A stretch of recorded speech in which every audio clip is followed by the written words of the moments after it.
Hello, welcome everybody. This is incredible. I'm sure Mark is flattered with this enthusiastic outpouring of interest in him and his firm's work. I've been asked to tell people who are in the aisles that there is overflow seating downstairs. So if you can self-select and relieve some of the crowding, you're encouraged to do so. I'll put it that way. No one has left. Big surprise. Okay, well,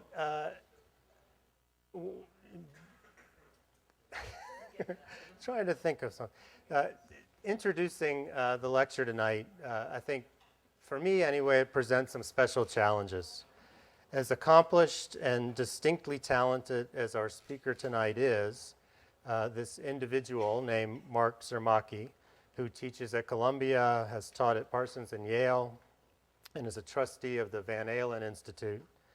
The work he'll present tonight is inconceivable and indescribable outside of a collective practice, Lewis.Tsurumaki.Lewis, architects. Of course, you could say something like that about any partnership, but LTL is unusual for the degree to which it operates in ways to make the three principles seemingly inseparable and indistinguishable. In that regard, it's unavoidable for me, and I'm guessing I'm not the first, to affiliate the threesome that leads LTL architects with another famous twosome that integrates, negotiates, and reinvents the identities of its members. I'm thinking of Deleuze and Guattari. So when I say LTL has three members, I mean that not exactly in the sense of individuals, but more like three limbs that work together to form a version of Deleuze and Guattari's para-organic body without organs. Anyone who's read 1,000 Plateaus will remember that book's unforgettable first sentences, referring to the author's prior collaboration. And I'm quoting, "Two of us wrote Annie Oedipus together. Since each of us was several, there was already quite a crowd. Here we have made use of everything that came within range, what was closest as well as farthest away." And I think in a lot of ways, you might imagine LTL describing themselves similarly. Marc, along with his partners, came of age architecturally at Princeton in the early 90s, just after 1,000 Plateaus was translated into English and when it had its most pervasive and powerful effect in architecture, but just before the 1994 Bigness show at MoMA, after which OMA Koolhaas began an ascent that would redefine the design ambitions of many young architects. In other words, LTL were educated together during a particular interregnum of architectural discourse. They were students and employees of Liz Diller in the early 90s, near the end of the era of critical theory that she exemplified so brilliantly in her work at that time, and just before the emergence of the post-critical, neo-pragmatist, projective approach of practices such as OMA, MVRDV, Abelos and Herreros, Stan Alen, and many others. In both of their books, Situation Normal and Opportunistic Architecture, LTL show how they assemble techniques and ideas in ways that avoid any signature, although they do pursue a distinct house style of drawing that probably is a big reason why many people are here, but probably every student also in this room has studied, admired, and emulated. Instead, as Deleuze and Guattari suggest of themselves, their projects reveal a confluence and collection of close and distant influences and techniques, most clearly, though, from those who taught at Princeton when they were students, and I'll offer some that might seem, one that might seem obvious and one not. For example, LTL's notions of paradoxical pleasures or invention sprawl recall aspects of Machado and Silvetti's interest in surrealism, collage, and unprecedented realism, and their advocacy of what they call overdrawing invokes issues of representation and publicity developed by Beatrice Colomina at the time.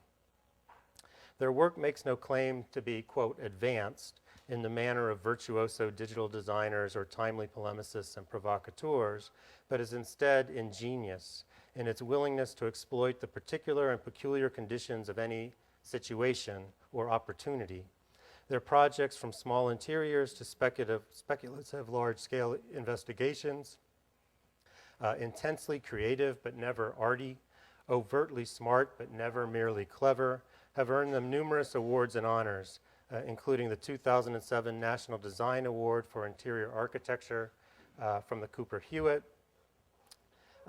They were also selected as one of 6 American architectural firms featured in the U.S. Pavilion at the 2004 Venice Biennale, and were included in the 2000 National Design Triennial at Cooper-Hewitt, and selected in December 2000 by Architectural Record as one of 10 firms representing, quote, a vanguard in contemporary architecture.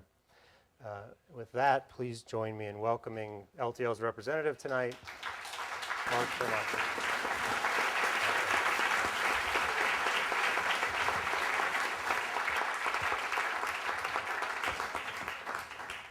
Thank you, Mark, for that insightful and very generous introduction. I also wanted to thank both Mark Linder for his introduction here, but also Mark Robbins for the opportunity to both teach the Manhattan studio, which I'm currently doing in the city, as well as to come here and present the work of our office, Lewis.Tsurumaki.Lewis, at the school tonight. So let me see if I can get the actual images up here. Okay.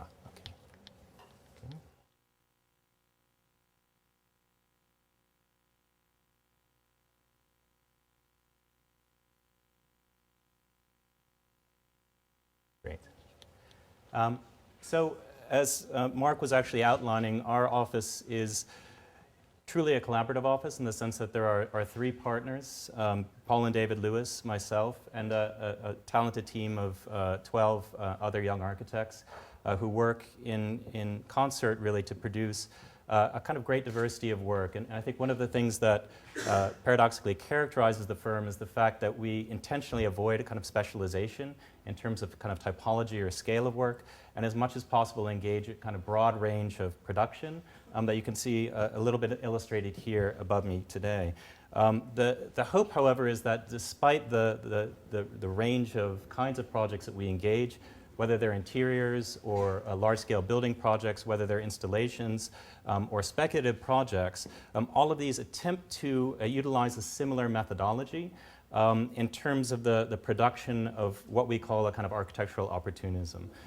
And the basic logic of this is to attempt to find a way in which the inherent constraints, limitations, and restrictions of each project, the sort of network or kind of constellation of factors and parameters that invariably constrain the architectural project, can be actually utilized, rethought, and manipulated to become the generators for the design invention. So in other words, how can those things which would seem to present the greatest impediment to the work be sought out intentionally, in a way turned on themselves, and then utilized as a kind of a catalyst for the design trajectory of the work itself. So I wanted to kind of begin talking then about a series of projects that we've done in the past approximately 5 years in New York. I'll only speak about 4 of these, but they're all restaurant projects. There were sort of 6 in total, and you can sort of see them lined up here in this kind of fictional LTL street in Manhattan, as if they all existed in the same block. The projects range from, I think, just under 2,500 square feet to about 250 square feet interior. So they have a kind of broad diversity of scales internally, but what we found kind of consistent in all of these projects over the years was that they all presented a kind of typical Manhattan condition, which is to say that the sites that we were given were relatively constrained dimensionally. They tended to be relatively narrow sites. We had very little opportunity to kind of manipulate the boundaries of that envelope, which were predetermined, of course, by the existing architecture in which we are operating. The other thing that we found was that once we began to sort of address the necessary efficiencies of the plan, in other words, all of the kinds of preconditions that a restaurant needs to kind of successfully function, from the kind of commonplaces of egress stairways, of ADA bathrooms, of the kind of requirements of kind of kitchen operation, the necessary circulation requirements, as well as every sort of restaurant owner's desire to pack as many people, chairs and seats into the given space as possible, we found that there was very little room for operation left in the plan dimension in each of these projects. So in other words, the plan became kind of overdetermined territory, so the space in which the architect is normally seen as kind of operating in the most kind of explicit way was in a way sort of not available to us. What this led to was another kind of strategy, which is that we shifted then the energies of our design investigations to actually look in each case at the condition of the boundary, the condition of the surface, the kind of liner, if you will, of each of these spaces. So unable to operate in plan, we began to operate in essentially in elevation and in section within this often kind of thin boundary of 4 to 6 inches at the perimeter of the space. So a couple of specific examples of that. The first one is called Fluff Bakery. And you can see here this kind of correlation between what we call the kind of efficient plan, this almost automatically generated plan that came out of a kind of sort of ruthless almost adherence to the requirements of the brief. And then the kind of seductive surface, this in a way insert, this kind of secondary envelope or kind of new skin that was inserted into the space to produce a whole series of new effects. And these were both visual effects and functional effects. So in the case of the bakery, this new kind of liner actually sort of produced the seating, a series of booths, the display conditions, the banquettes, and also concealed the mechanical equipment and held the lighting within the space. We then began to sort of operate at another scale, not at the scale of the manipulation of the volume, but actually at the scale of the articulation of the surface. And while much of architectural and interior design often proceeds through the selection of material, through the kind of specification, as a practice, what we wanted to do was here to begin to invent surfaces in a way to kind of architecturalize the surface of the space, to build it up out of a series of components. And what we began to do was layer, almost in the way that masonry is built up, approximately 3 linear miles of industrial felt of 3 different colors and hardnesses, interspersed with layers of Baltic veneer plywood, stained to kind of match the kind of monochromatic palette of the felt. The end result of this was a kind of continuous surface, which in the end sort of eradicates, when sort of viewed straight on, the apparent kind of difference between, in this case, ceiling, which actually occurs here, and the kind of surface of the wall here. The surface also graduates or sort of shifts subtly from a kind of a darker tonality at the base and the incorporation of more sort of softer, darker materials where it's functioning as upholstery and kind of subject to coffee spill and the like, then becomes sort of brighter and more sort of sound absorptive as you move to the ceiling through the incorporation of a tertiary material, and it becomes the kind of backdrop for this custom stainless steel chandelier that we also fabricated for the space. This has some kind of interesting visual effects. On the one hand, again, from seen flat on, this becomes a kind of pure elevational exercise. When seen in the oblique, what you get is a kind of what we call a sort of architectural zoom, a kind of optical elongation of the space, a kind of acceleration, a kind of architectural acceleration of the view, and a kind of heightened connectivity between the street outside and the interior of the store within. The other sort of aspect of this is the space was actually quite tall in section, so whereas the plan was predetermined, we were able to kind of occupy this sort of ceiling scape with a kind of migratory chandelier made out of a series of 14 standardized parts, which would interconnect to form both the kind of conduit for the lighting and also terminate in a series of incandescent linear tubes, which would provide a kind of more organic counterpoint to the linearity of the wrapper and also illuminate all of the kind of nooks and crannies of the space as produced. The end result of this is kind of this sort of acceleration seen from the street, this kind of architecture really functioning as both the kind of spatial envelope, but also the kind of seductive advertisement for the space itself. So the architectural surface, in effect, becomes sign. And the visual effect here is almost of a kind of, we always end up comparing it to the sort of leap into hyperspace from the kind of well-known series. Here, a secondary project. Another of these kinds of restaurants in a slightly different condition. This project is called Jing. And actually consists of a very typical New York City condition. Long linear space, limited storefront, as we were noting earlier, then this kind of pinched interior middle zone where the kind of access to air, light, and circulation for the spaces above actually kind of constricts this kind of narrow waist of the project here. So we realized that in this case we couldn't really produce the kind of continuous open loft-like interior. So the idea, again, kind of working through the logics of the constraints rather than against them, was to kind of utilize this notion of the sort of surrealist game of the exquisite corpse, right? The kind of sort of child's game almost of the folded piece of paper where one person draws the feet, one person draws the leg, the head, etc. And then sort of apply that to this plan, which was internally kind of inherently segmented, and then reinterpret that both in terms of materiality and a program. So what you get is in essence a series of kind of nested volumes, each of which has a different materiality and ranges from kind of harder materials, stone, towards the kind of front entry in the bar area, sort of bamboo wrapper for the kind of main dining area, a kind of illuminated joint between at this kind of narrowest point, then a kind of velvet-lined upholstered room in the rear for special events. Looking then back through the space, you can see, again from the front, this kind of maximal transparency towards the sidewalk, then this kind of open layering, seeing all the way from the kind of street, through the bar, through the dining area, and back to, again, that sort of private dining room in the rear of the space.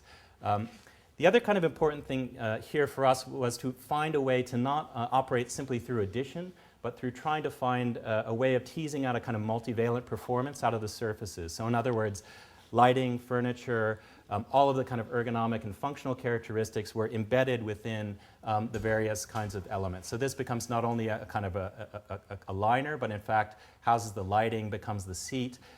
The surface here, which defines this entry joint, extends out to become a kind of lighting canopy, and then also terminates to become the surface of the bar in the front of the space.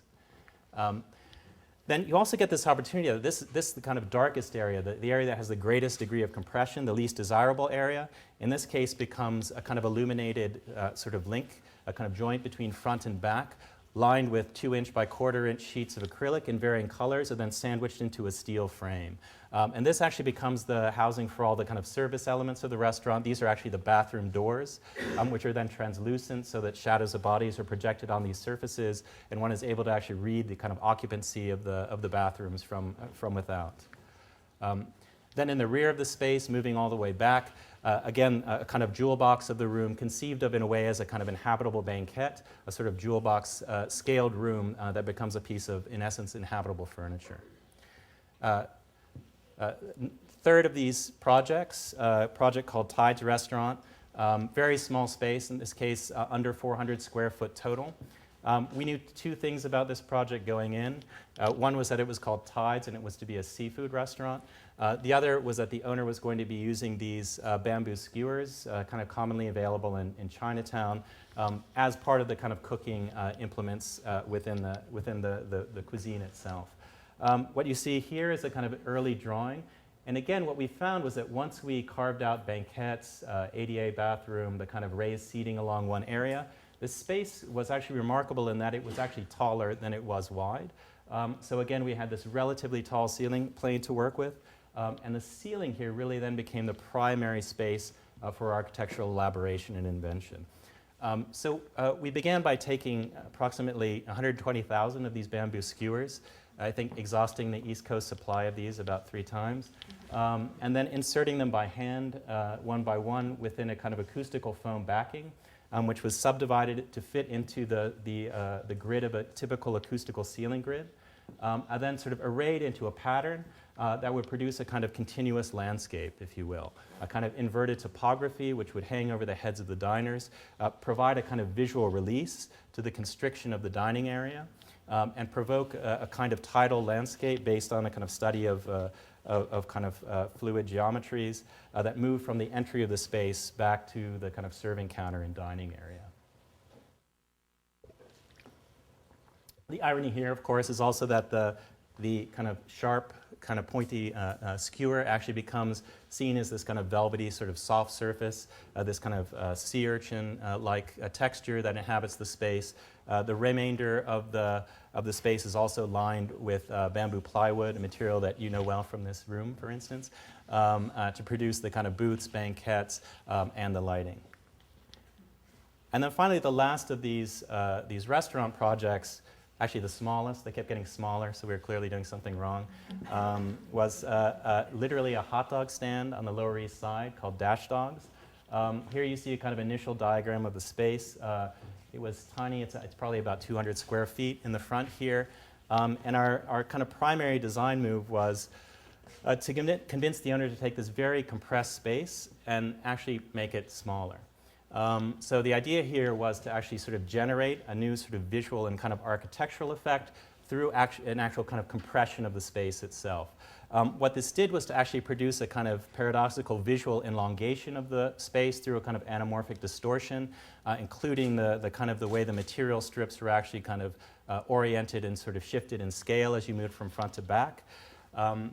The kind of final effect here seen from the outside, the kind of Lower East Side, a kind of indoor, right, a kind of outdoor. So this is a kind of a sort of easy access for kind of slightly inebriated people at kind of midnight on the Lower East Side to get their hot dogs coming in and out.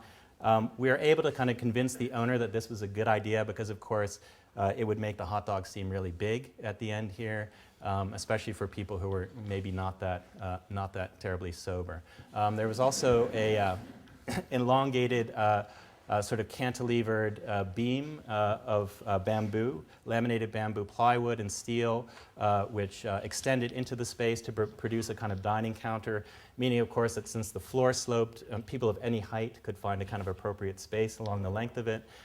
And the plan was actually articulated so that there's a clear in and a clear out. Because it's the Lower East Side and it was a very inexpensive project, we lined it with inexpensive kind of tough materials. This is just cement board that had been kind of lacquered to be kind of water resistant.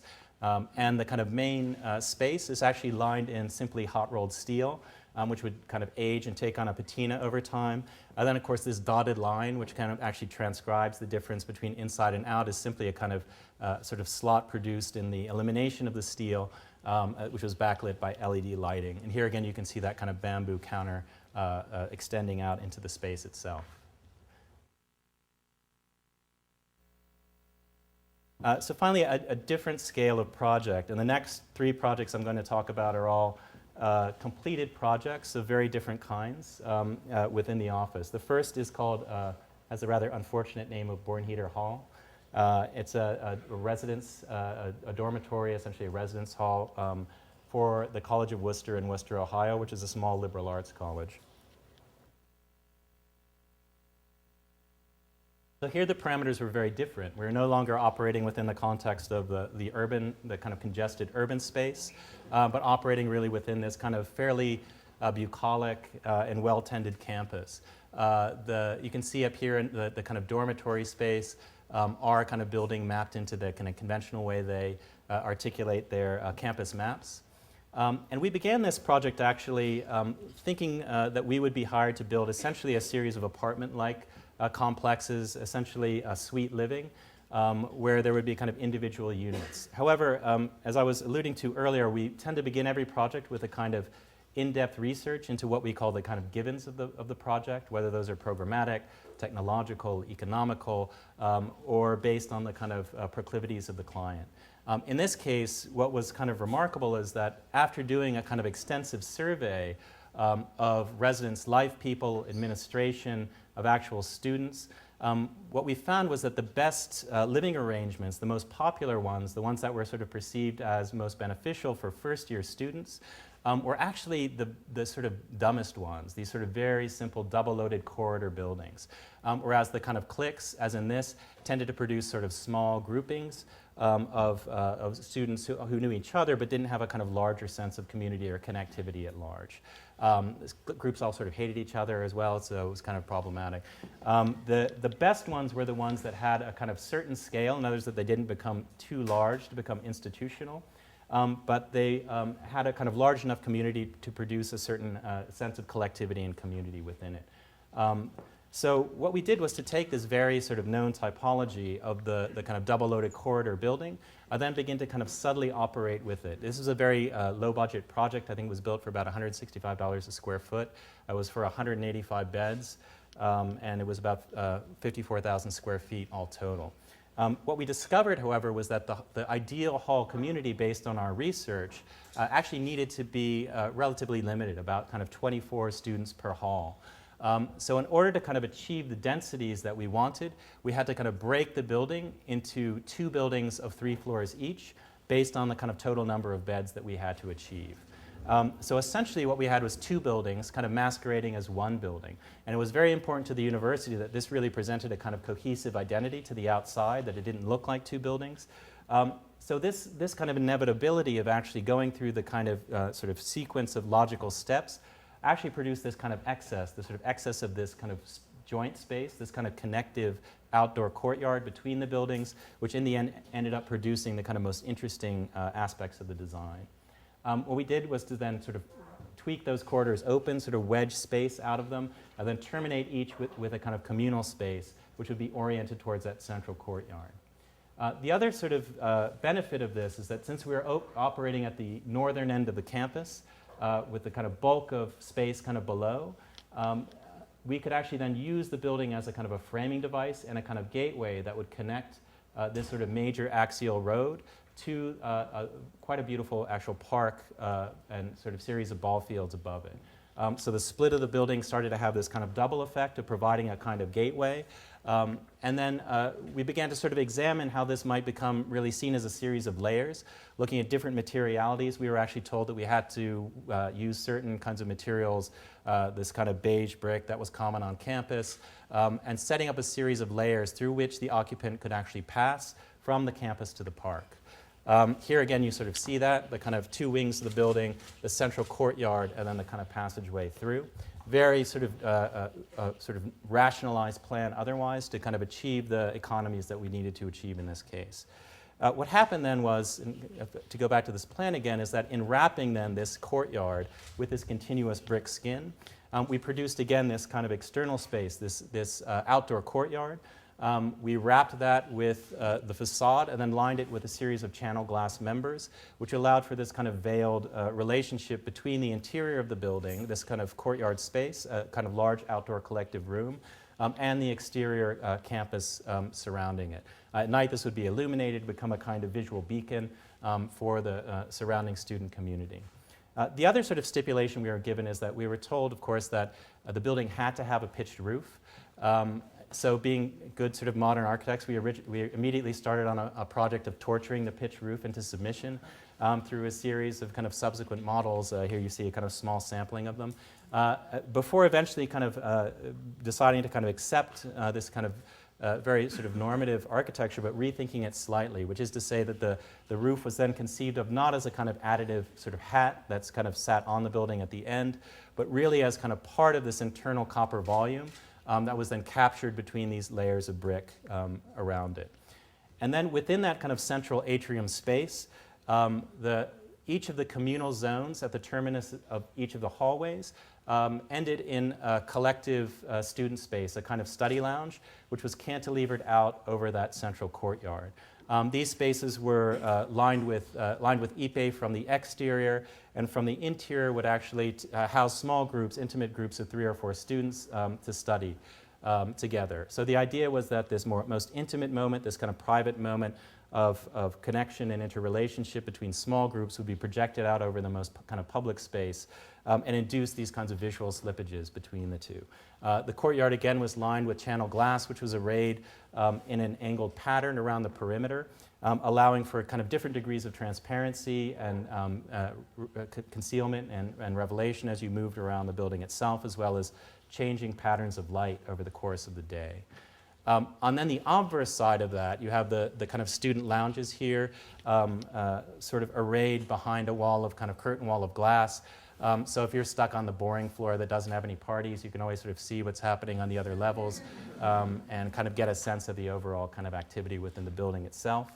And then from the interior, the space of the lounges has this kind of double exposure, both to the back space, this kind of tree-lined park, but also out through the study nooks to this internal courtyard zone. The bench becomes a kind of extension of the window lining, a very sort of simple use of detailing and materials, and then overlooking out to these sort of subsequent layers of space and back out to the campus and street beyond. The other was that this very sort of monumental seeming frame, which defined the space of the courtyard, began to be manipulated such that here it folds down, produces actually a very small scale bench at the side, inducing this kind of relationship on the one hand between the institutional nature of the building, its kind of collective identity, and the kind of individual who would occupy that seat below. The next project is one that Marc alluded to in the introduction. In 2004, we were asked to be one of 6 architects, American architects, to take part in the 2004 Venice Biennale as part of the architectural, the American Pavilion in the Giardini area of Venice. You can see here the kind of initial information that we received. This was the sort of 6 architects, including our space here. Not being familiar with the building, we were initially very excited about this because we obviously had the kind of central space, the best space. Everything was obviously focusing around us. And then we got images of the building and realized we were outside. Everybody else was inside. And somehow we actually had to find a way to display architectural drawings and information, and in an exterior courtyard environment in August in Venice, exposed to rain, wind, et cetera, et cetera. So what you have here really then is also a kind of landmark protected building. You might not know that from this photo, which also meant that we couldn't actually mechanically attach or fasten into any of the surfaces of the building. So what we did was to begin really with the most evident thing, with this portico, and take each of these sort of existing Doric columns and use them as a kind of support structure which would actually operate through tension, cantilevering a series of display surfaces, which were understood in a way as a kind of extrusion or extension of the form of the column out into the space of the courtyard itself. What happens here is that even the entasis is actually used to determine the angle of this, so that the point of termination, the length of these, is determined by the kind of geometry of the column itself. That each of these is actually articulated as an aluminum structure, kind of a airplane wing, and then skinned with a continuous vinyl membrane, the same kinds of membranes that they put on buildings in cities for outdoor advertising, which could then hold graphics and other kinds of information. The entire thing was then tied back to the existing architecture using no mechanical fastening, but simply through tension and a series of anchor belts which latched these to the columns. What this meant then was that the columns were extended into the space. The courtyard was reconfigured as a series of linear galleries, which then allowed for the display of 3 projects and a kind of analysis on the kind of topic that we were assigned. The theme for the pavilion that year was transforming type. The curators, who were the editors of Architectural Record magazine, commissioned each of the involved architects to examine a single typology which they saw as characteristically American. So we were given the parking garage because we had actually done a series of projects which dealt with the automobile in a variety of ways. So each of these banners, these kinds of projecting sort of wall displays, housed a project or displayed a project on one side, and then on the other side, the obverse side, a series of studies looking at what we call the kind of pleasures and paradoxes of parking and plan. So the analysis operated in plan according to a kind of Eamesian powers of 10 logic, while all the projects actually operated according to sectional principles. So we looked here at really this kind of notion of the parking lot as this excess of horizontal sprawl, but something that as you began to sort of focus in on it, get closer and closer to the ground, began to take on these sort of odd, sort of aberrant and idiosyncratic characteristics, down to the point where one can begin to understand the parking lot as a space of actual sort of social inhabitation and use, the idea that it's both the kind of site of about 80% of crime in shopping malls, but it's also the second most popular space to conceive a child. And then, of course, the ubiquitous sort of tailgate party, the sort of potential for the parking lot to become misappropriated as a kind of impromptu or sort of contingent social space. The last panel then, because we only had 3 projects, was taken up by an installation of approximately 1,200 car air fresheners, which were generously donated to us by the Magic Tree Company, which makes, ironically, all of the car air fresheners in the world. for all of the different countries. So it's kind of fantastic. We just kind of like the idea of dealing with kind of car air fresheners in a city that had no cars. And of course, it has all of these kinds of fantastic varieties. There are literally kind of hundreds of typologies, each of which have different visual aspects. And of course, you know, there's vanilla and spice and all of that. But then there are really interesting ones like, of course, the scent of Deutschland. I was never too scared to open that one. Of course, my own personal favorite, black ice, which I'm not really sure what that smells like either. These were arrayed into a kind of continuous mosaic, which then kind of occupied the kind of last space within the Biennale effect. And then these were actually taken over the course of the biennial, so I think anything within reach of the hand was actually gone by the end of the exhibition. And then each of the panels, as I was alluding to before, displayed an architectural project, a speculative project, that was based on this relationship between parking and various iterations of program. And what we were interested in here was not simply the kind of building a better mousetrap, in other words, rethinking the parking garage per se, but looking at new ways to combine parking with other architectural formats so that it actually produced something new. The other thing that the curators of the pavilion were interested in looking at, and as well as ourselves, were new forms of personal automobility. So rather than looking at the combustion engine vehicle, the fossil fuel vehicle itself, to look at the fuel cell vehicle, at hybrid cars, at new forms of transportation, which had the capacity to at least partially eliminate many of the negative effects associated with the contemporary condition of the car. What this would allow is the possible new configurations or proximities between parking and program that couldn't exist otherwise. So we really started from these two sort of initial jumping off points. One, the kind of fuel cell vehicle with its kind of elimination of effluent and kind of noxious fumes. And then this almost now cliched diagram of the basic sort of switchback parking garage diagram. These sort of surfaces moving up in a kind of spiraling format. And then what we did was to combine, pull apart this kind of initial spiral of the parking garage, and then insert a kind of second strand of continuous program, which would wrap in the manner of a double helix vertically upward to produce the format of really a kind of high-rise mixed-use tower. So combining program, a kind of, in a way, excessive program with a kind of excessive parking, but here with the car actually weaved entirely through the vertical extent of the structure rather than kind of relegated to the underground or to the base podium, which is the kind of typical condition in a high-rise. What this allowed for was the production of what we sort of thought of as a kind of a new DNA for the building, a kind of continuous interweaving of a continuous parking and automotive space with a continuous kind of band of shifting program.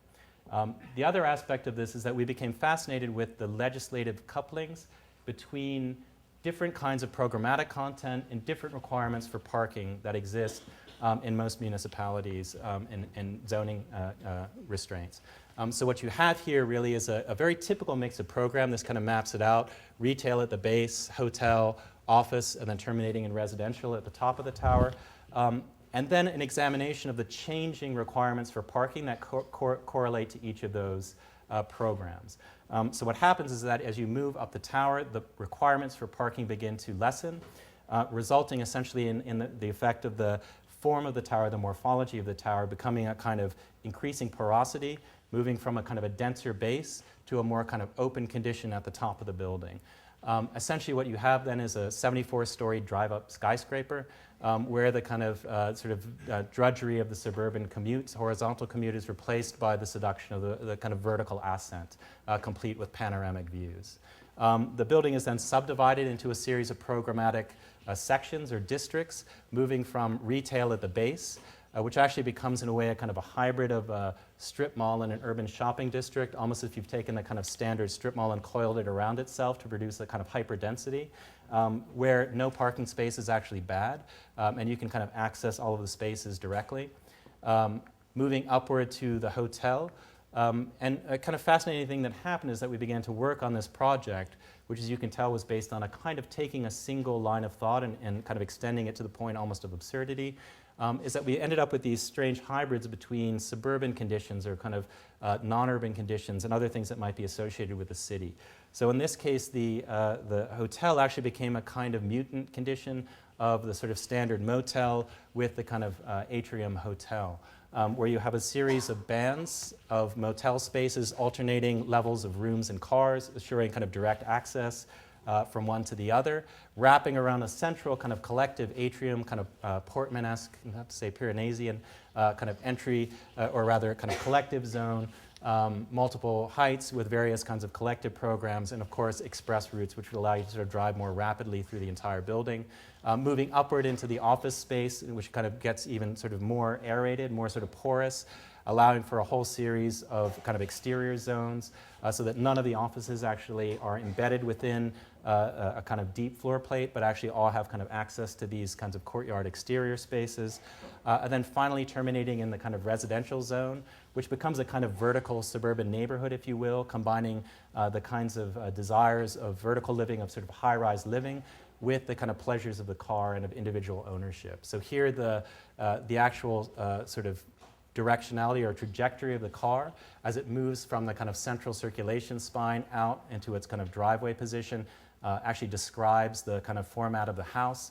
The driveway becomes the roof, and the house is entered from above, moving down below. There are kinds of these visual relationships that are produced between the different layers of the houses within this newly sort of more porous, more open environment that's produced.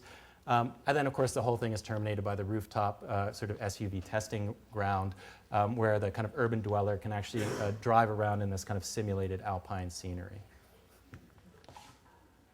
So from maybe a kind of absurd extreme to a kind of extreme realism, with a project recently completed for New York University, Department of Social and Cultural Analysis, which is a unique department within the school. It's a sort of a hybrid department that actually comprises about 6 different academic disciplines, most of which have to do with ethnic, political, and gender identity. So Africana studies, Asian American studies, what they call metropolitan studies, gender and sexuality studies, et cetera, which are now combined into this new collective department, fairly newly formed. So the issue here really began to how we could construct a space, which is really the faculty and administrative offices for this department, that would induce a sense of collective identity, but at the same time retain a high degree of kind of variety and diversity to kind of recognize the different academic practices that were going on in that space. This is the existing condition, which is about a 16,000 square foot floor plate just off of Cooper Square in the West Village. So basically just out those windows, if you could see further, is the new Tom Main building for Cooper Union. What you get is actually a very, very deep floor plate. You're about maybe a quarter of the way back into the space at this point. So much of the space is quite distant from any kind of relationship to light or view. This is the space after demolition, by the way. So we began really by, as we do again in many cases, by analyzing the precondition of the site. So you have limited views in light along the west and south sides of the project. The best views out this east wall, again across Cooper Square, really the only long views. The entry area defined by the existing elevators, service core and fire stair, bathrooms, and then really a kind of column grid that would define the space overall. The other kind of interesting aspect of the space, which we discovered once the initial demolition phase was over, is that it was defined by this rather characteristic steel and concrete barrel vaulted system, which really gave it a higher degree of articulation. In other words, this was really the only identifiable architectural quality of the space. So it became something that we very much wanted to hang on to.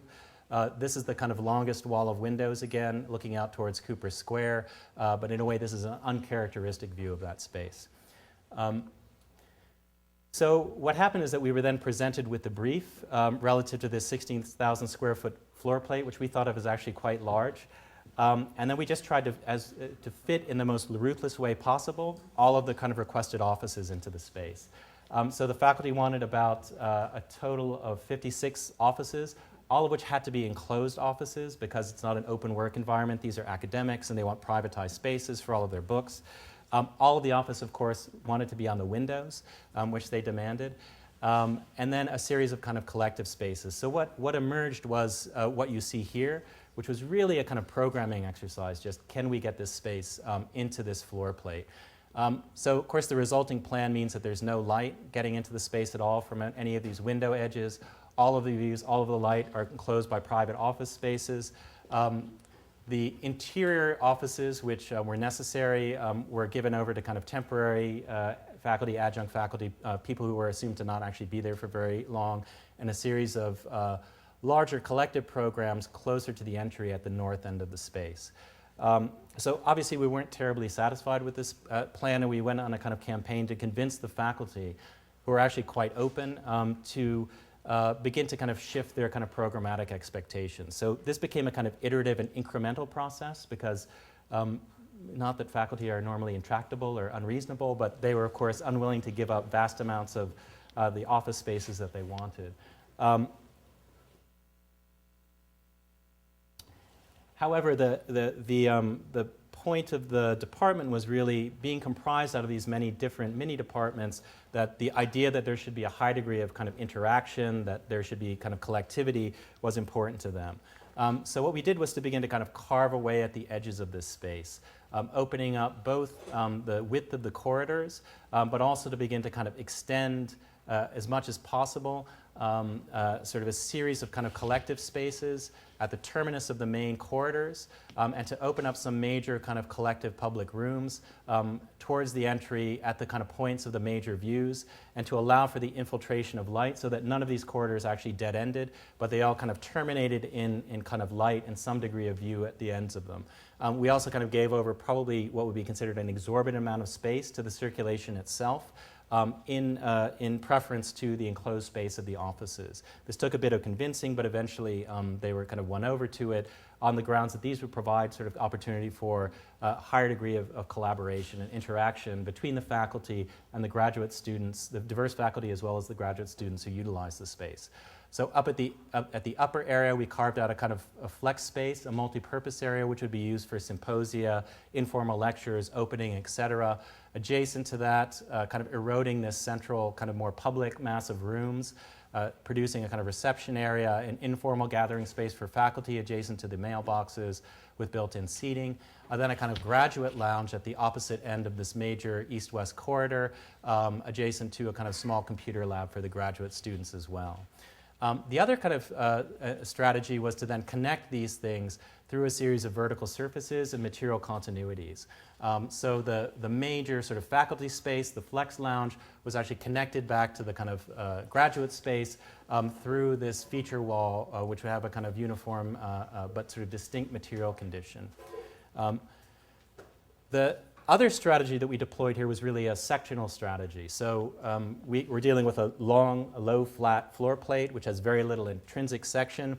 But again, we wanted to kind of maintain the kind of visual opportunity to access this distinctive barrel vaulted ceiling.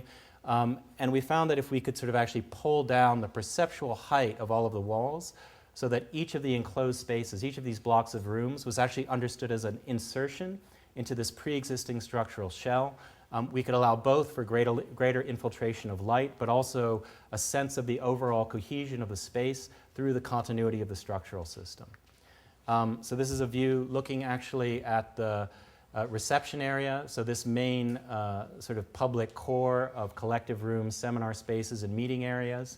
The reception desk here, this kind of zone which has been kind of conceptually excavated out of the mass of this, out of this room and treated uniformly here in horizontal and surfaces of caramelized bamboo plywood, not unlike this auditorium. And the mailboxes for the faculty, a custom perforated pattern within the ceiling itself to allow for differential lighting within the areas of the space. This, of course, and you can see a little bit here, how this begins to kind of alleviate and open up the space of the corridors, so that as one moves through what would otherwise be these long but now homogeneous corridors, you now have these interruptions, these kinds of variations, and almost kind of quasi-landscape conditions that emerge. Also off to the right here, the light coming in from that major multi-purpose room, seen in this slide here. Now looking back from the multi-purpose area towards the reception zone. The multi-purpose zone is defined by these striated strips of multicolored cork flooring, which then actually wrap up to produce collective seating here for overflow for lectures, symposia, etc., as well as this acting as a kind of informal gathering space. The space can be closed off to varying degrees by a series of sliding resin panels, which are then encoded with the names of the various departments that are actually housed within the space itself. The other end of that, where we see now the seating, and then how this begins to terminate into the other kind of major element of the space, which was a kind of continuous wall, which stretches from east to west, connecting again the multi-purpose zone to the kind of graduate lounge and back. And this wall is continuously varying at the front end, and this is sort of difficult to tell in the photographs, although it's quite evident at the site. The wall is actually leaning back at the angle of repose for a seat back. And then as it sort of moves towards the rear of the space, it folds back in the other direction to produce a series of computer carols near the graduate lounge itself. So essentially this becomes a continuous ruled surface, changing along its length in section along a kind of constant rate. The other kind of variation is the nature of the cork itself, which goes from darker to lighter. At one end, this incorporates a series of display boxes, which actually allow for the display of publications by the faculty, actually, who teach in the department. The idea here was to produce a series of acrylic and bamboo boxes which could be recessed back into the wall, partially to alleviate ADA issues, but could also be drawn out to kind of reveal the contents of the book, evoking this kind of very sort of familiar physical act of pulling a book off of a shelf. And here you can again see the kind of cant of this wall as it moves through the space. Again, this is kind of constantly changing, so wherever you cut that section, that angle is actually different. Moving to the back of the space, this surface then kind of wraps under to produce a series of computer carols.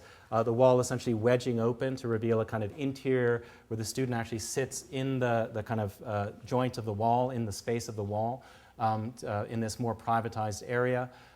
The graduate lounge, which is again the counterpart of the reception area shown a moment before, treated similarly from a material and a kind of formal standpoint as a kind of excavation into this kind of major public zone. The benches and the seating were all sort of conceived of as part of a kind of continuous topography sort of emerging out of the content of the floor itself. And again, the kind of custom illuminated ceiling, which was CNC milled out of standardized bamboo ceiling panels. And then we are also sort of playing with the kind of signage within the space. So we see here the kind of terminus, the kind of blue area in the back, which is actually the point of splitting between the walls themselves. And given we were trying to use really every arsenal, kind of every tool in our arsenal architecturally to begin to kind of animate and spatialize the project here, so that the text itself becomes actually split between two surfaces and captured. In other instances, we work between a kind of flat sort of applied signage to a dimensional letter, in this kind of case dripping kind of Dali-like over the stainless steel sill of the conference room. And then in each of the spaces, in these other corridors, these less public corridors, I'm working with both the exposure of the ceiling, but also with a kind of detail which would provide a higher degree of permeability or kind of transparency between the enclosed faculty offices and the public spaces of these, in a way, over-wide corridors. And so a detail, really, but an attempt to produce what we consider a kind of visible bookshelf, which would penetrate through the walls of the corridor, allow for both additional bookshelving within the faculty offices, a space for the display of names and room numbers, but also a kind of visual projection, really, indirect visual projection of the identity of the professor from the outside, from the inside to the outside, so that students moving by in the hallway could see what each professor was reading, or at least what the professor wants the students to think they're reading at any given moment.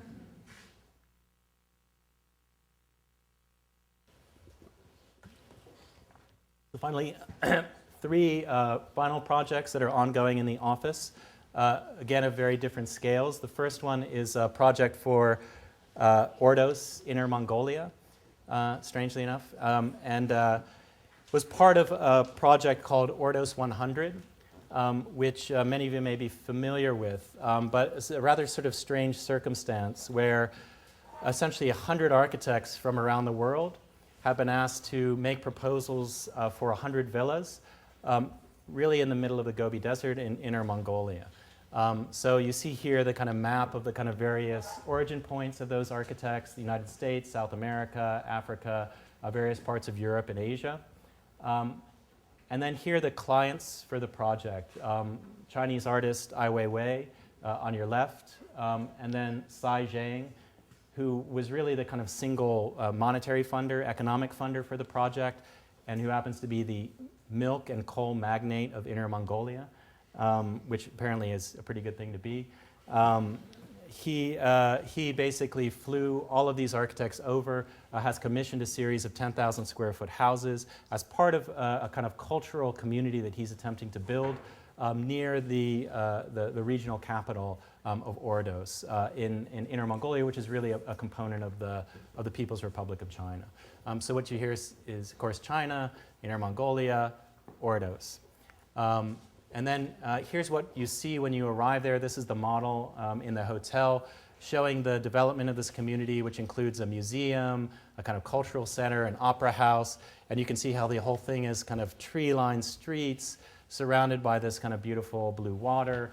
And then here's really the kind of interior district where the villas are. This was actually an earlier variation where they were more like collective apartment buildings. And then this is the kind of current, more recent plan. Once each of these became a series of 100 independent lots, right? Each zone for an individual villa of approximately 10,000 square feet. This again is the museum complex, opera house, the kind of surrounding kind of water of that site, and then our site, which is a really good one. Site 93, here shown, a nice rectangular shape, the same 10,000 square footprint that all of the other architects got. So then we're sort of visualizing this, the kind of tree-lined streets, the kind of water. We go there, and this is actually what it is. So relatively kind of barren, rather extreme landscape. Very little development at this point. A little bit of water, but not very much. The region is undergoing a kind of large anti-desertification campaign under the current government. So you have to kind of imagine this kind of strange landscape. These trees are obviously recently transplanted, kind of chopped down to survive the harsh climate, rather extreme climate here. But the really fascinating part of this project was, in fact, now imagining 100 architects from around the world descending on this space in Inner Mongolia. All dressed in black, of course, and kind of walking very confusedly through this landscape, each one kind of looking for his site, each convinced that his site is, of course, the best site possible. So here they all are kind of wandering into this territory, expecting to actually find the site, but of course none of this was kind of marked out, none of it was kind of comprehensible. So you get these sort of Tatooine-like landscapes, sort of Lawrence of Arabia, moving out here. I think it's James Slade. Nobody really figured out not to wear black. Sort of wandering through these kind of dunescapes, and then eventually, finding the site, which I did. And that's actually 93 spray painted on the ground. I am wearing white in the shot, so. And this is the art museum. So, of course, if you're building a large cultural community, you build the museum first. So this has actually been there for a little bit of time. And one of the interesting things kind of touring the site was actually to get a sense of the kind of realities of construction and materiality in this landscape. Project by actually a Chinese firm, kind of spiraling kind of form with interesting contemporary art. However, already showing the signs of kind of wear, although constructed only a brief period of time ago, sort of constructional limits to the way that labor operates here, not the most sophisticated kind of construction industry available in the region, and then somewhat odd code conditions like the fire extinguisher balustrade, which I don't think would pass muster here. Things left in a kind of semi-state of incompletion. But on the other hand, some very beautiful conditions actually that had to do with kind of local workmanship, kind of traditional methods of operating, indigenous materials like this slate, and then this actually quite beautiful gray brick, which is actually manufactured only here in this region from the kind of local soils and materials. So on the other hand, from the reality of the site to the kind of mediated reality of the site, this is actually the giant site model constructed by Ai Weiwei's firm to house all of the various proposals of the different young architects.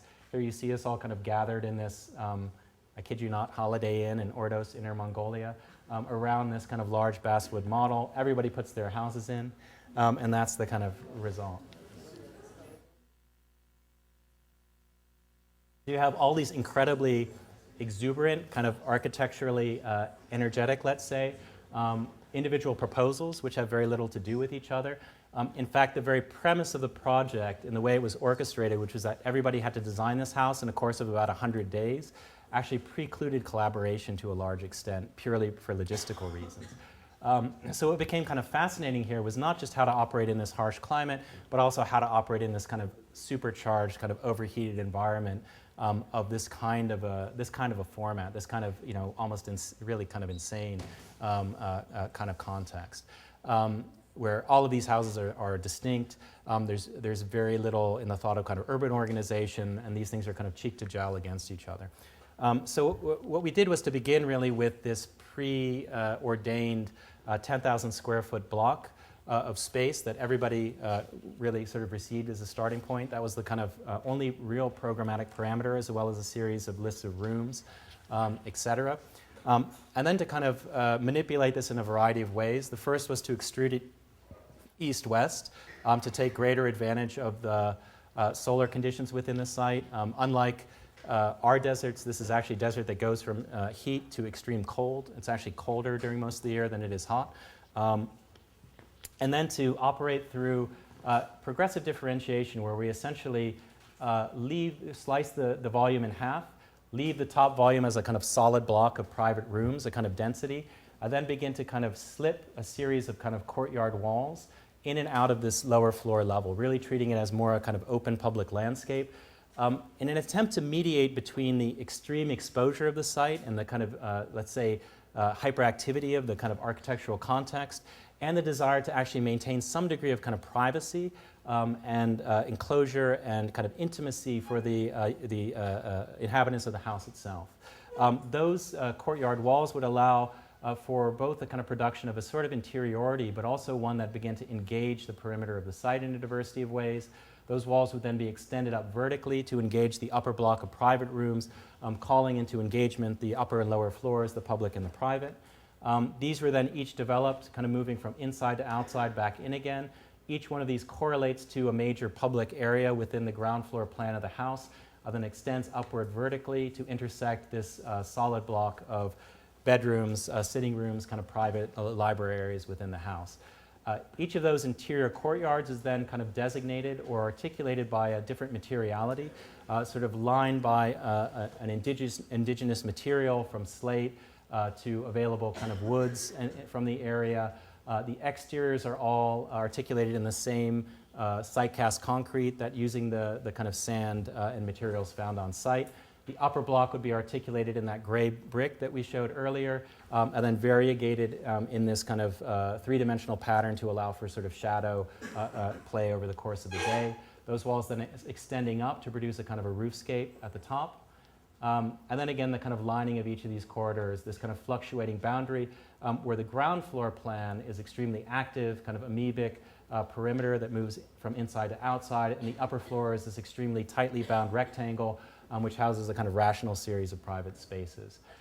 The top and the bottom then are actually sort of disjointed, seen as semi-autonomous, and divided by this kind of slot of continuous glass that actually allows this kind of heavy volume to kind of float above these site-based kind of grounded concrete walls. Then the car itself is brought under the site to a kind of private kind of service level. So on a private basis, you enter and exit the house from below. The kind of more privatized aspects of the walls on the exterior with slot windows to allow for controlled views into and out of the space. These walls then kind of slip from inside to outside, ensuring that there is a kind of direct engagement with this kind of extreme climate, the kind of beautiful sort of extreme skies and colors of Mongolia, while at the same time ensuring a degree of interiority and privacy for the inhabitants within. And then to the back of the space, a pool, which is actually a kind of requirement, which is buried into the ground to provide a kind of thermal sink, opening up to the sky, but protected by these wood-clad walls. Second to last project called Art House, which is a project which we are just going into construction on starting this fall. It's a not-for-profit arts organization located in Austin, Texas. This is the site. This is the capital of Texas here. And this is the kind of axial drive, Congress Avenue, which kind of leads to the main promenade to the Capitol building. So we have this kind of fantastic location just along that site, Austin River here. The kind of relevant context here, the kind of constraint that we were kind of most interested in as we began to investigate the project was really the kind of pre-existing condition of the building that we were operating within. So this is a kind of renovation and of expansion where we're actually tripling the size of the existing exhibition space by taking advantage of more and more of this building. But the building itself became kind of the obsession. So here it is in its kind of earliest incarnation. It began as a proscenium theater at the turn of the century, the Queen's Theater here. It was oriented towards what's essentially the back of the space. This is the main avenue here in the section. Balcony seating, seating sloping down to a kind of proscenium condition and fly tower in the rear. In the 1950s, this space was then turned into a department store, a learner's department store. A new concrete floor plane was introduced, which essentially sliced the space of the proscenium theater in half horizontally, dividing it into a much lower substory and a kind of upper area, which was used for display. Art House currently occupies only this bottom space, so the renovation is about accessing this kind of quite expansive and quite kind of striking volume of space above as their major galleries. And this is a view of the building as it exists now at the corner of Congress Avenue. So what really this presented was kind of a fascinating kind of palimpsest of architectural histories embedded within this building, where the building could really be seen as a kind of sort of Russian doll of kind of nested structural and tectonic systems. So a kind of framework of wood and concrete, which was then subdivided by a steel and reinforced concrete floor that had been inserted, a new awning that was all part of the department store construction. What this led to was really a desire not to erase this kind of rich, interesting history of the building, which had all of these kinds of paradoxical kind of collisions visible within the structure, but really to sort of conceive of the renovation of the project as a series of tactical additions which would accommodate the new program, allow for the expansion, satisfy the new egress and code requirements, but in essence act as a kind of supplement to the existing architecture, not overriding it, but allowing for it to be visible at the same time as it augmented it. So these included a new egress stair, a new kind of major public entry area, a kind of reconfiguration of the existing awning, artist studios, an event deck at the roof surface, and a kind of major new gallery area within the body of the building. So the view from the outside, showing the other kind of major element which we had to contend with, which is this large south-facing wall. So obviously, being Austin, Texas, this wall is exposed to a high degree of kind of solar radiation during the course of the day. Department stores and theaters don't tend to have a need for a lot of windows, so the building actually has very little fenestration except at the storefront. Curiously enough, contemporary art galleries actually want only controlled daylight as well, and most curators don't want large windows introduced that will sort of compromise their ability to show many different kinds of art in the space. So we had this kind of dilemma, which is how could we introduce into this major public facade a greater degree of permeability and sense of visual transparency without compromising the interior function of the space. So what we did was to invent a system really of 4-inch by 16-inch laminated glass blocks, which were conceived of as kind of solid masonry units, which were then inserted through this masonry skin. This had a couple of benefits. One is that light traveling through this 16-inch depth would enter the other side as diffuse, and a kind of more gentle illumination that would allow for a kind of ambient light, but not sort of direct sunlight. The other was that it avoided the expense of structural alterations to this major masonry wall, because each of these elements is essentially conceived as load-bearing. So essentially replanting or kind of repositioning solid masonry with transparent masonry in order to kind of produce this more permeable aspect. Those were inserted initially in a kind of rational grid over the face of the building, but then migrated according to the programmatic densities within the structure. So essentially where one needed more light, studios, offices, multi-purpose areas, the blocks began to consolidate and kind of densify. Where we needed less, we kind of took the blocks away. So what essentially happens is this kind of shotgun pattern, this apparently kind of random composition, which actually acts as a kind of telegraphing of the interior functioning of the building and its kind of structural capacity to the outside. On the inside then, that becomes a kind of a new pattern written over this kind of sort of wonderful kind of palimpsest of plaster, painting, traces of old conditions within the building, and allowing for, again, this kind of diffuse entry of daylight into the main gallery spaces. On the exterior, this would allow for the kind of transmission of light at night to the outside. Each of these glass blocks is also being equipped with a solar-powered LED fixture so that individual artists can actually program the lights into different configurations over the course of the various installations.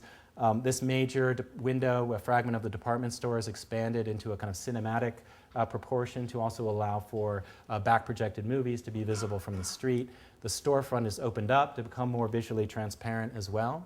And then this awning, which was really a kind of leftover from the 1950s storefront or department store design, and which everybody really expected us to simply get rid of, we also tried to kind of take advantage of and preserve. So rather than simply stripping it away, we decided to put it kind of on functional steroids and see how many things we could actually make this awning do. So it actually begins to act as a kind of functional surface, which allows for a kind of differential grid of integrated lights, speakers for acoustical installations, and a series of peg points which would allow for the suspension of stainless steel cables for display systems. The awning is then also distorted, pulled back into the space to produce the entry zone, the reception desk, and to enter into a dialogue with the other major public component, which is the new public stair, which drops down from the second floor gallery area. Here you can as well see how the awning is pulled back into the space so that one actually sort of enters the building through the sign, producing a kind of glass enclosed vestibule. And then this major element of the public stair, which leads the eye and the viewer upward into the major focus of the project, really the kind of second floor galleries. The stair is conceived of as both playful and monumental, kind of publicly accessible and serving multi-functions. So again, one of the treads extends to produce the surface of the reception desk. These stacked precast concrete planks building up from the floor actually sort of act as seating and house computers and other terminals that one can interact with. And then the upper portion of the stair is actually seen as reaching down from above and is connected through its materiality to this kind of skylight and deck surface above, right? As if this surface is actually pulled down into the space and the treads are actually cantilevered from this vertical Ipe wood screen, which defines this new vertical zone and connects the ground floor to the kind of upper event space of the roof deck. The stair then leading up from this kind of new public space at the base to the second floor galleries here.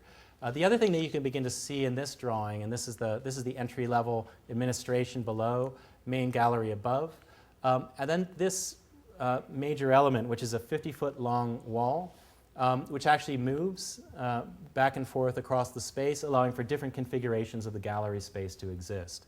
So essentially this can be slid against the outside, allowing for the kind of white box of kind of contemporary gallery display, or this can be repositioned at various locations within the larger gallery to allow for a variety of configurations to accommodate different types of exhibitions. Again, this is a moment of taking advantage of another necessity. We wanted very much to expose these pre-existing wood and steel trusses, which are quite beautiful. However, the addition of the roof deck meant that we had to structurally augment these and stabilize them. What we had to do then was to stiffen the bottom chord through the addition of a new steel member.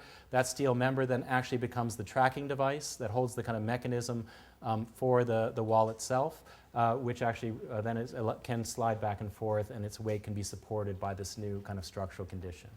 Above, at the kind of terminus of the roof, this new kind of event space, a kind of new deck that folds into a series of benches, seating elements, and then wraps around to produce a kind of outdoor cinema for installations, events, outdoor viewings, etc. And then, of course, this project has a long history going back many years, and in the course of that, we had to become directly involved in fundraising, as most architects do, as a kind of nature of a matter of course. So we got involved in the building of even of kind of models, not only for our own purposes, but also to act as a kind of fundraising device. In this case, the model in the form of the kind of traveling salesman case, which can be brought to various donors, opened up, illuminated, then drawings deployed for kind of easy access.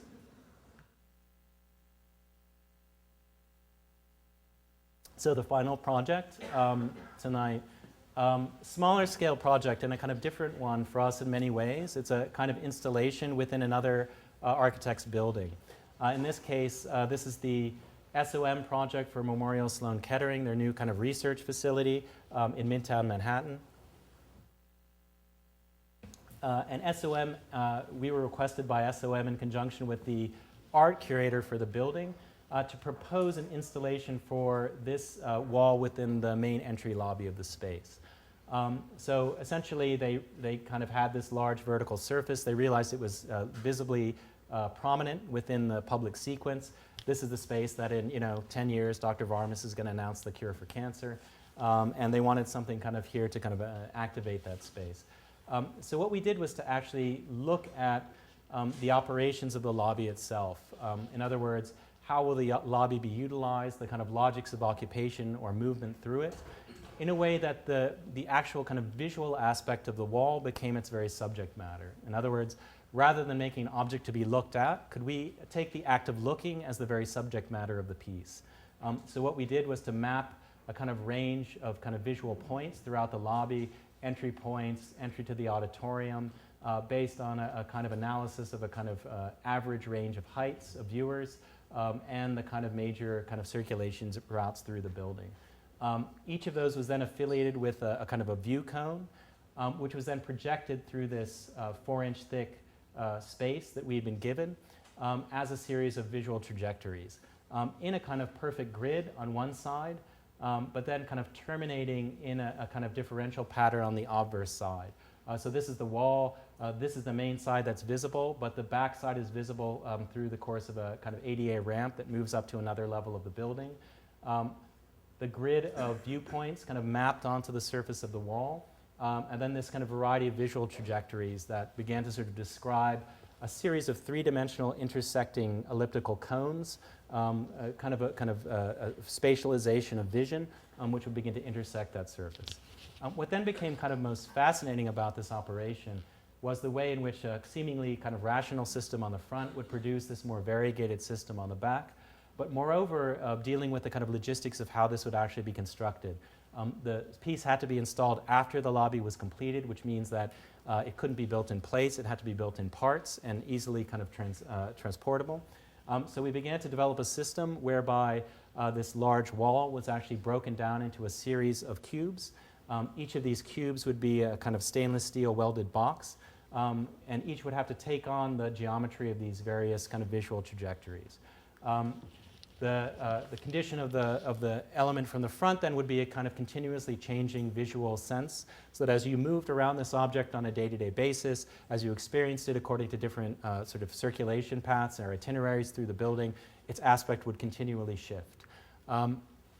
What we found, though, after building the kind of Rhino model, the digital model of the space, was that you got a whole series of conditions within this apparently ideal geometry that simply didn't work, right? So you have here a number of kind of box types. The kind of gray box is the sort of healthy box that actually works. It can be kind of constructed. And then you get other kinds of kind of sick boxes, the one that sort of has a kind of a sagging issue, areas that are too small to kind of construct, and then, of course, the kind of the virtual impossibility of pieces hanging in space, not connected to anything. So this actually became a kind of interesting procedure where we had to kind of analyze the surface for kind of healthy and kind of sick boxes, and then begin to kind of shift the kind of geometry of the operations to kind of minimize these conditions. So the kind of resulting kind of format was actually a kind of a retranslation of the initial idea through the kinds of necessities of having to kind of construct this in a certain way. And then the actual kind of construction took course over the course of about a year, done by a single steel fabricator in Philadelphia named Vaco.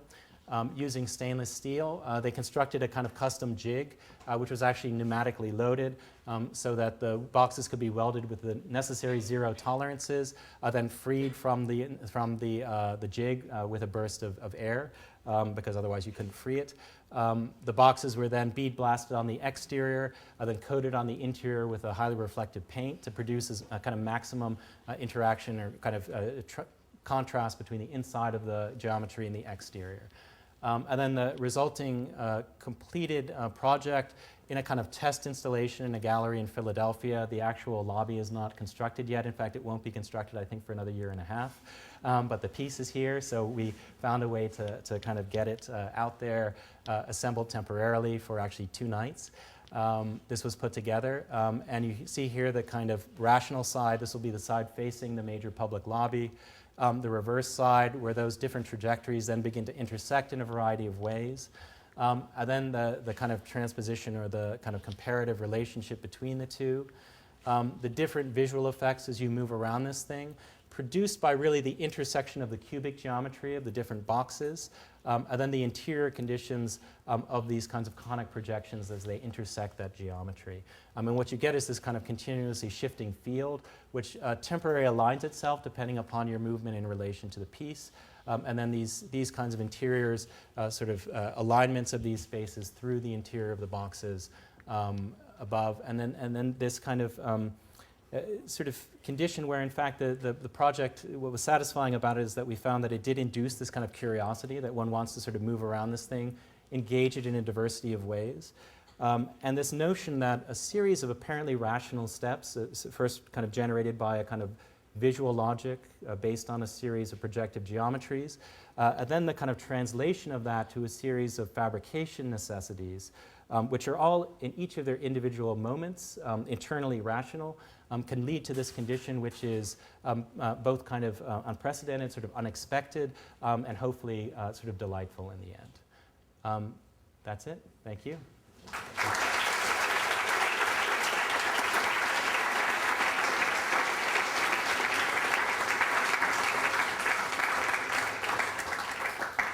We have time for just a couple questions before we move to Marc's exhibition and reception downstairs. Please wait for the mics to circulate before you ask so people downstairs can hear.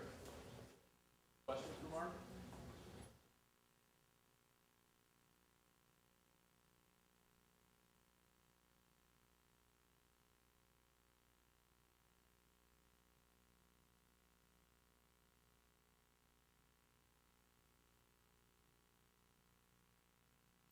Sure. Yeah, I think the early projects that I showed, slightly earlier projects, the restaurants, what I didn't mention about them, although it may have been implicit from the photographs, is that we actually constructed many of those projects ourselves. Like many young practices in New York, our initial commissions were subject to fairly limited budgetary restraints. And in many cases, in order to get the projects constructed the way we wanted to get them constructed, we actually ended up building them ourselves. And we gradually acquired the kind of tools and some degree of the knowledge to fabricate these really what were kind of installation pieces within the context of the office. And this really allowed us to do a couple of things. One was a kind of direct engagement with the material relationships that we were interested in, right? So we were working in a kind of hands-on way with the actual materials, not through the kind of translation of typical construction drawings. But it also allowed us to operate in ways that probably were not feasible had we tried to simply bid these projects out in the kind of normative way. In fact, a lot of this came about because when you ask a New York City contractor to stick 120,000 bamboo skewers in a ceiling, you get, apart from some interesting language, kind of exorbitant bids, right? You get these kinds of ridiculous bids that are based on conventional ways of building and kind of normative methods and means. However, what we discovered was that many of these projects, although they are somewhat labor intensive, obviously, don't actually require an extraordinary investment of time. The ceiling was actually constructed in a week and installed. So it was really a question of finding alternative ways of doing things that actually allowed us kind of access, and also ways of then operating through forms of kind of material experimentation, which would probably not be normatively accessible if we were going through the typical sequence of bidding, producing construction documents, and working through general contractors and the like. Because of scale of projects, we're not always able to do that in the same way, but we maintain a shop in the office, and we make large-scale material samples. We do furniture fabrication. We do a lot of studies, joints, connections, and we often still build small components of projects that we're operating on.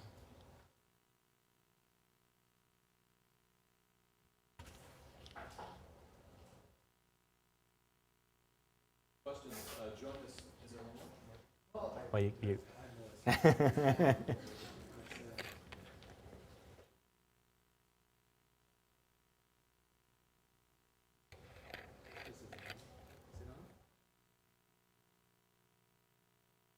Anyway, I'll talk as if it is.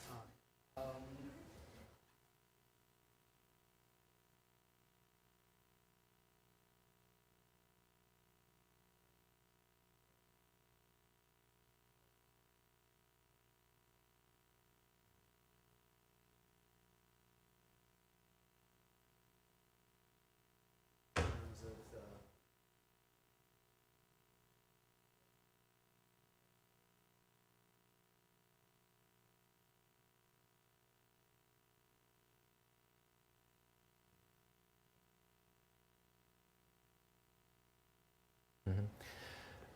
Yeah, it's a really interesting question. And something we kind of continually struggle with in the office. I think, as I was just describing, relative to the last question, we started with this kind of very direct hands-on fabrication technique where we were able to maintain control through direct manipulation of things. In projects, however, like the last one, in fact, we didn't construct that project ourselves, and what we were able to do was actually control, to a large degree, the process, both through a kind of careful collaboration with the fabricator, but also through the use of, obviously, digital software, right? Although the software doesn't become necessarily the generating point of the logic of the formal system, it does really become the effective way to elaborate, refine, and fabricate it in many regards, right? So I think, as with drawing in some of the earlier large-scale projects, I think increasingly we have to look at how we can translate some of the kind of material interests, some of the kind of formal interests in those smaller scale projects to larger scale projects by dealing really with issues of representation in many ways and of translation from design intent through drawing, through various ways of engaging fabricators, contractors, different scales of builders and kind of makers of things, really. So I think part of that is being inventive and maybe kind of cagey about how we actually sort of engage some of those processes. Part of it is also about shifting, I think, in each instance, the scale of operation. So I think in many instances with the larger scale projects, we're not necessarily attempting the same fine grain as in the smaller scale projects, although hopefully some of the operations remain kind of analogous or similar, even though the precision of the operation shifts somewhat, right? And that's a kind of ongoing experiment, I think, and one that will have to be kind of played out. I think the environmental question is a really kind of fascinating one for us, and one that we're increasingly trying to engage. It's easier to engage sometimes in these kinds of larger scale projects than it is in the smaller scale ones where it tends to come down to a material issue.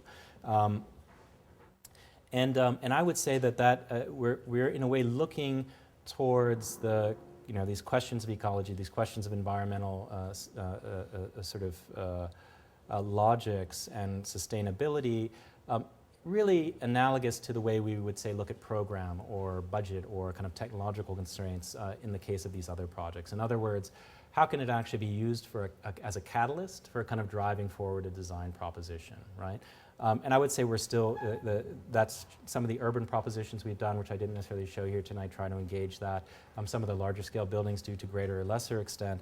But I think increasingly in our practice, that's something we're kind of looking towards, which is that general kind of constellation of issues, which I think have to be increasingly addressed by any practitioner, not as a kind of secondary kind of layer of information kind of imposed on the projects, but really as another kind of sort of integral and sort of synthetic part of the project that's considered from the beginning and which can kind of drive, again, the kind of design proposition through a careful consideration of what those parameters really are. Yeah.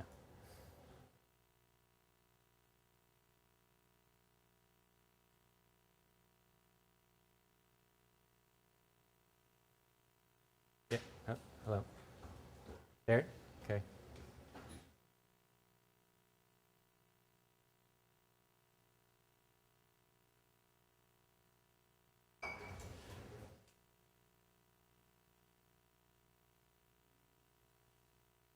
Project with and also house in Texas, right on these sort of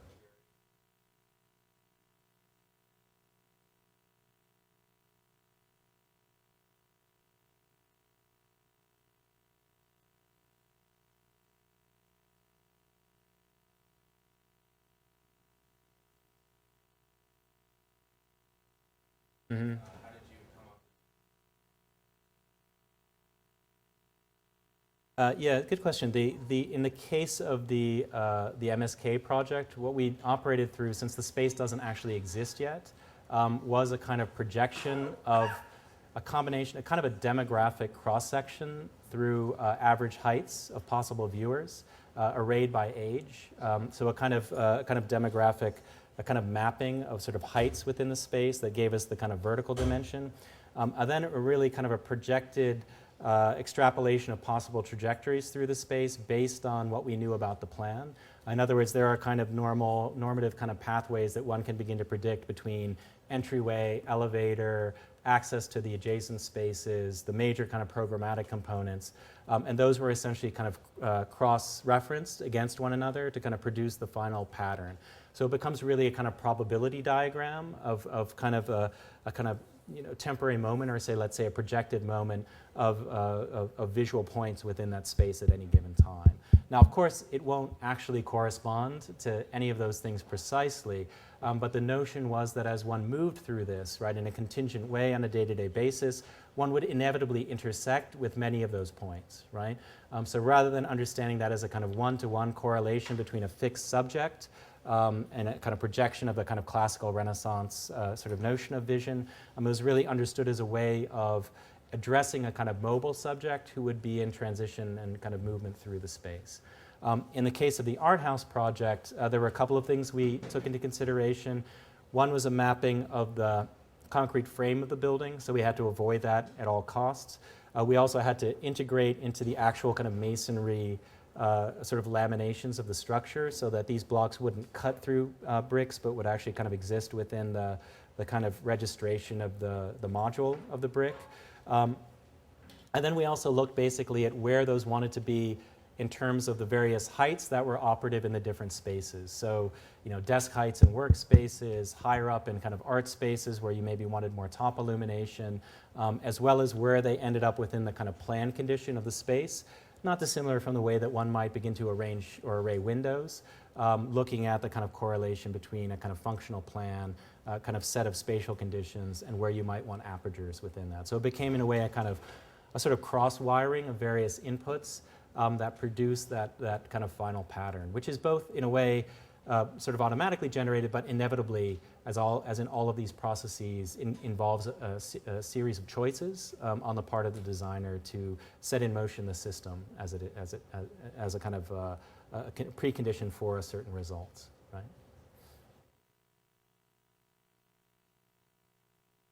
So in a few of those projects, the restaurants we saw at the beginning and the Ordos House in Inner Mongolia, we were looking at sites that are about as close to blank or anonymous sites as can be found today.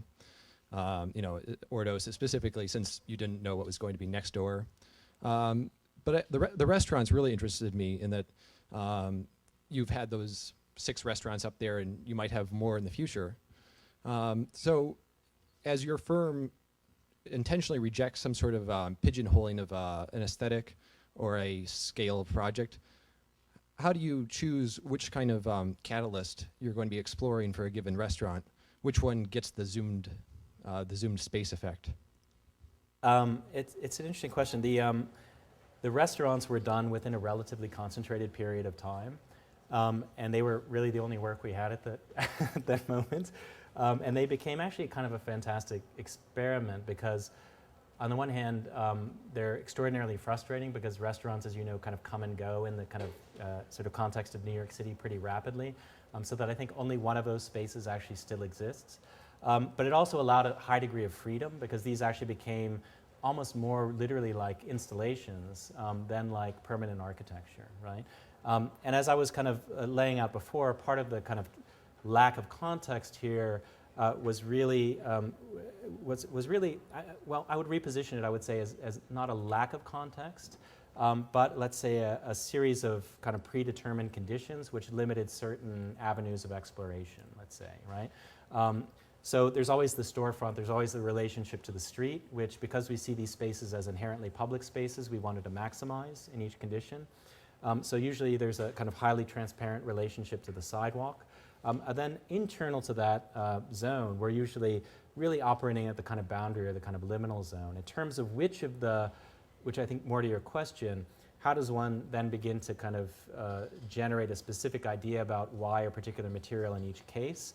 I think it's a kind of accidental and contingent process. I mean, it's looking in many cases at the kind of the program of the restaurant, the nature of the individual space, what the client's desires are for a kind of notion of image for that space, as well as a kind of consideration of what the spatial parameters are. So in Tides, for example, we realized early on that the ceiling was really the only sort of legitimate kind of field of operation, right? It was really the only thing that had sufficient latitude to allow us to experiment or kind of explore. So part of the logic of that really came out of thinking ceiling versus thinking floor, or thinking wall, et cetera, et cetera. In other instances, as in, to use the Tides example again, that was a kind of found object that came out of the logic of the program. And in many cases, you know, that could be a kind of easy cliche to fall back on, and maybe it still is.